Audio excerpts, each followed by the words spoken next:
He's a world-renowned solo trumpet player who's graced Carnegie Hall and played for the Queen. He's the first classical brass soloist to be awarded the Order of Canada, and he grew up in Edmonton.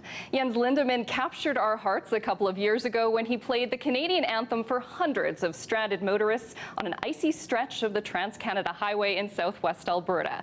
Now, the LA-based musician has returned here. He's self-isolating for 14 days in a downtown Calgary condo and practices the trumpet in the condo's basement parking garage. He joins me now to talk about the impact of COVID on the music industry. So, Jens, to start, why come back to Canada during a pandemic? Alicia, thank you for that. That is an interesting question. 9 days ago, I was sitting poolside and I had 75 degrees and sunny weather in California. But the truth is that what has taken place with this crisis, with this pandemic, is that musicians and artists have also been impacted tremendously by what's been going on. For the last 7 months, there have been many performers, major performers all around the continent who have not had any chance to play live.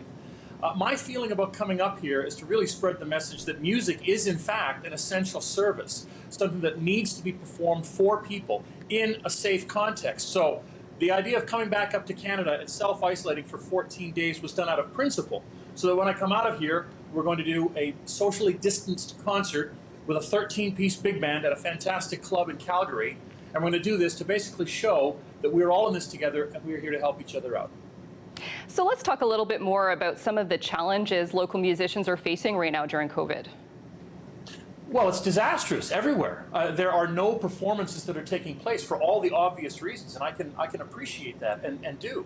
But the reality is also, my feeling about this, Alicia, is that if we as a society can find a way to go grocery shopping, then we must be able to be creative and as artists and as patrons, concert goers, to figure out a way to still commune with one another.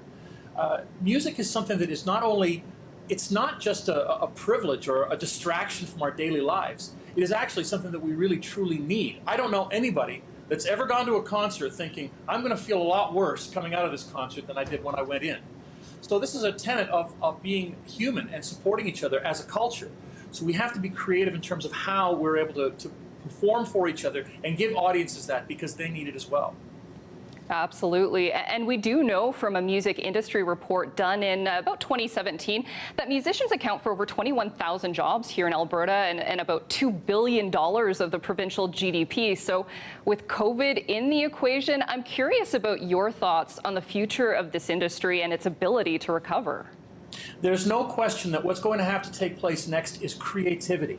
For people to basically pretend that we're going back to business as usual is naive at best, I think. I think this is an opportunity for people to really sort of say, how can we really interact with society in ways that we hadn't thought to do before COVID? The first thing, of course, is to be creative in terms of how we create that human connection. I think there's going to be a lot more community-based activities taking place.